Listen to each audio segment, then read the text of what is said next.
IDFC और Shriram group के बीच जो मर्जर की डील है वो करीब करीब अब तय हो चुकी है। मर्जर के लिए बातचीत अगले हफ्ते से शुरू होगी।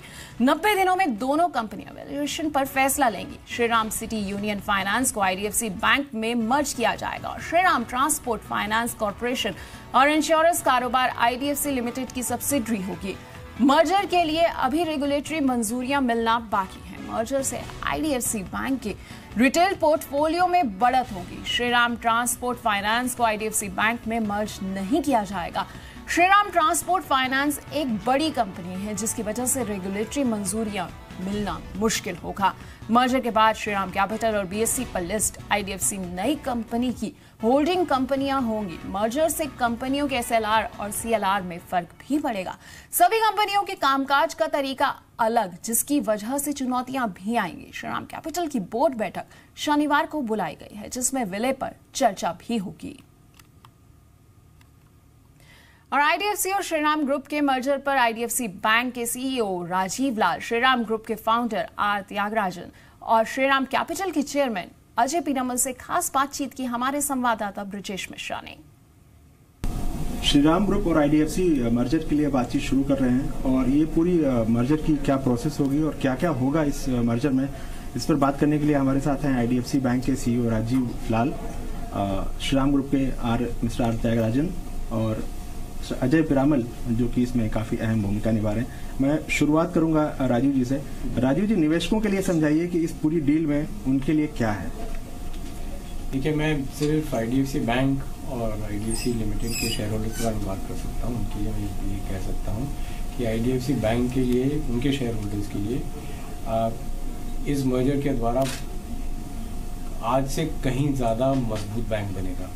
हमारा चैलेंज क्या था बैंक बनने के बाद कि हमें रिटेल एसेट्स और रिटेल लायबिलिटीज़ दोनों बनानी थी।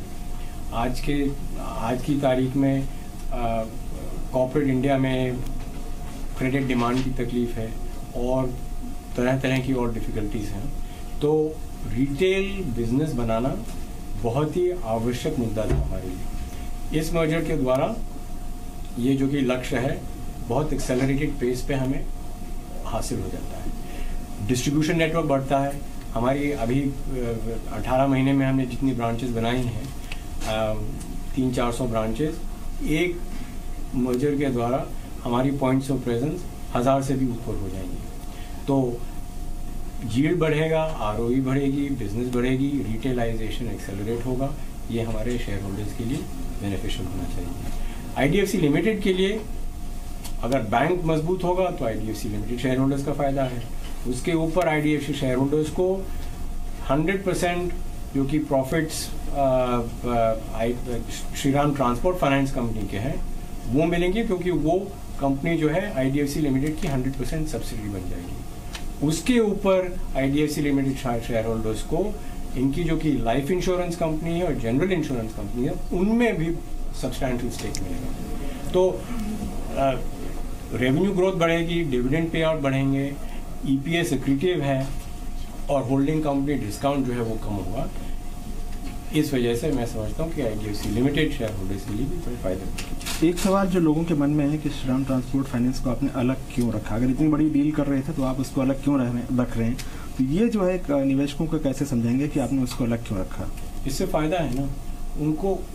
एचडीएफसी और आईडीएफसी बैंक को पहले ही मिलाने में, जोड़ने में बड़ी और चैलेंजेस आके खड़ी हो जाती हैं। एक तो रेगुलेटरी चैलेंज है, क्योंकि वो करने से आईडीएफसी लिमिटेड का जो कि share holding, IDFC limited promoter है ना आईडीएफसी बैंक का। अगर आपने एचडीएफसी को बैंक में मिला दिया तो आईडीएफसी की ओनरशिप बैंक में बहुत कम हो जाती है। वो उस पर आरबीआई मंजूर नहीं है।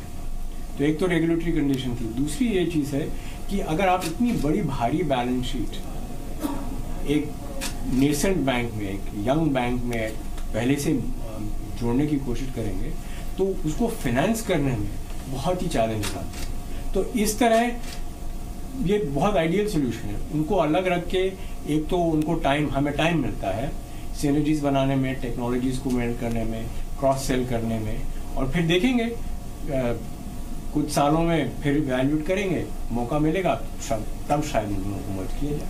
Mr. Tyagarajan, you made this group from scratch and you take it to such a big height. Then why are you getting aside from this? You see, we are always working in the interest of the community, of the people around us, our customers. That's our prime focus. So any initiative which is going to help us to serve our community better, we would welcome those initiatives. And this is something which is very, very attractive for the, I would say it is going to do a lot of good to our customers, lot of good to the economy, and therefore we are very enthusiastic about getting into it. Ajay ji, पूरी ये deal होने के बाद अब कितनी listed entity देख रहे हैं?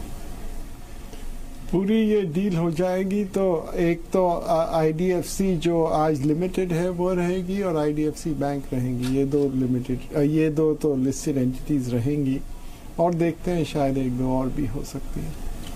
राजीव जी, मैं फिर से आपके पास आऊँगा। टोटल जो लोन बुक का साइज है वो मर्जर के बाद आपने कितना एक्सपेक्ट किया है, एंड अकॉर्डिंगली जो एनपीए है वो कितना आप एक्सपेक्ट करते हैं कि कितना आपने क्या कैलकुलेशन है आपकी? तो एनपीए जो है वो जिस हिसाब से बैलेंस शीट का साइज बढ़ेगा उस हिसाब से कम होना चाहिए, क्योंकि हमारी बैलेंस शीट बढ़ जाएगी। हमारी बैलेंस शीट करीब 20-25 हज़ार करोड़ से बढ़ेगी और सब रिटेल एसेट्स होंगे। तो एनपीए की नज़र से, अर्निंग्स की नज़र से दोनों से फ़ायदा होगा। एक जो अजय जी बात उठ रही बार बार वो ये उठ रही है कि आरबीआई के नियम परमिट नहीं करते हैं कि एक एंटिटी जिसके पास बैंकिंग लाइसेंस है उसकी दूसरी सब्सिडियरी जो है वो लेंडिंग बिजनेस में रहे। तो ये जो कॉम्प्लेक्सिटी है इसको लेकर आप कितने होपफुल हैं कि ये सुलझ जाएगा और उसका क्या वे आउट होगा? ये हमारे बैंकिंग की सब्सिडी नहीं होगी। पहली बात तो ये क्लैरिफिकेशन, सॉरी अजय। हाँ, तो ये सब्सिडरी जो NOFHC है उसकी सब्सिडरी होगी, बैंक की नहीं होगी। और ये हमारे समझ में ऐसा आता है कि आरबीआई के गाइडलाइंस के विद इन गाइडलाइंस है कि 100% सब्सिडरी जो मोनोलाइन बिजनेस में है वो हो सकती है, और उसी बेसिस पे हम लोग आगे चल रहे हैं। फिर देखेंगे क्या बोलती है आरबीआई, कैसे बोलती है, फिर देखेंगे। Mr. Tyagarajan, what will you say to your employees who have been working with you so long, and how they will react to it? How will you convince them for this merger? I think they are already convinced. Everybody is quite enthusiastic. We have been talking about it to our colleagues and employees.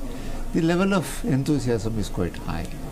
Because they know they have been with us for 25 years, 30 years, and they know that we have always taken care of their interests and will continue to take care of their interests. It's a conviction that most of them have. We will have no problem whatsoever with our employees. They will be very happy to get involved with IDFC, this concept, and that will do well. Rajiv जी, वापस आपके पास branding को लेकर जो एक है, तो brand वो क्या रहेगा? आईडीएफसी ब्रांड रहेगा या श्रीराम ग्रुप रहेगा, या ब्रांचेस जो होंगी उनमें क्या ब्रांड रहेगा? देखिए, जो शादी करानी के दोनों ब्रांड्स को एक साथ लाना पड़ेगा ना, तो हमारी इंटेंट और उम्मीद यही है कि दोनों ब्रांड एक साथ जुड़े रहें। आपकी जो टेक्नोलॉजी है उसका फायदा कैसे श्रीराम ग्रुप उठाएगा? इसलिए कि देखिए, हमने जो कि टेक्नोलॉजी अभी इन्वेस्ट की है उससे जो कि लास्ट माइल डिस्ट्रीब्यूशन का जो कि कॉस्ट है और एफिशिएंसी है काफ़ी बढ़ सकती है। तो जिस तरह हमने पिछले साल हमने ग्राम विद्या का एक्विजिशन किया था, वहाँ पे भी हम अपनी टेक्नोलॉजी धीरे धीरे इंट्रोड्यूस कर रहे हैं। उसी तरीके से हम स्काफ से शुरुआत करेंगे, फिर उसके बाद देखते हैं और हमारे टेक्नोलॉजी की कहाँ और application. Thank you so much. Thank you.